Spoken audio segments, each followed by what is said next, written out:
released on October 29th, 1984. It was originally an arcade game. At the time, it was pretty damn unique. You don't hear many people talk about it, and it wasn't a big hit either.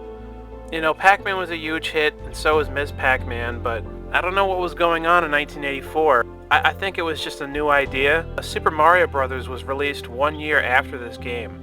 You can see the comparisons between the two games.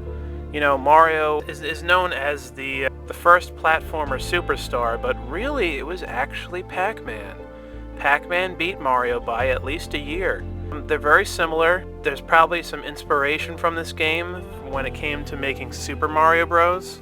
Yeah, so I think the reason why Super Mario Bros. Was more successful than Pac-Land is because it was released on a console. You know, Nintendo was marketing the hell out of the NES in 1985 and 1986. You had a couple of games right at the beginning there, and this one character named Mario had this game where it's a platformer, and it's like Mario took the fuck off. You know what I mean? Super Mario Bros. Was when Mario became a star. But the original first platformer, well, technically it was Pitfall on the Atari, but the precursor was Pitfall. Then the true first platformer was Pac-Land. Then you could argue it was perfected in Super Mario Bros. 1. But you know what?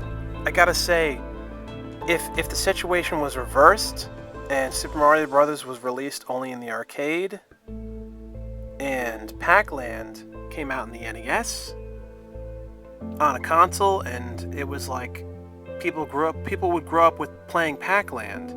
Pac-Land today would be viewed like how we view Super Mario Bros. 1. Pac-Land would be considered that all-time classic, and I think that's what really would have happened. I just think like Pac-Man deserves more credit as a character for them doing that shit first in Pac-Land before Mario did it. The first platformer star is Pac-Man, not Mario. You know, I fucking love Pac-Man, and I love Mario, and it's like, Pac-Man's the man. The man came out first, guns blazing. Mario took that idea and ran with it, stole it from Pac-Man. Waka waka, yeah right.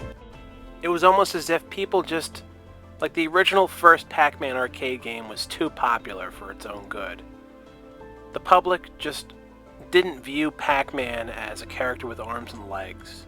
They mostly viewed him as a slice of pizza or a hockey puck. You know, he just eats the dots and that's Pac-Man. That simple game. Mario was a human being with arms and legs, and he could get powers. So maybe also for the public's perception, Mario was a character that didn't have an identity yet. Super Mario Bros. Gave him that. An extra sense of identity. He did have one before, but it was bouncing around, though, before Super Mario Bros. Also, the great video game crash of 1983. That happened in 1983. People stopped going to the arcades. There were less people going to the arcades. Video games were considered a fad now. Then the NES came out in 1985, 1986. Mario was starting to become a name synonymous with video games. The new platformer king, conquering Pitfall, Harry, and, well, Pac-Man as well in its wake. And I think it was just bad timing that, unfortunately, that Pac-Land was originally just released in the arcades for 1984.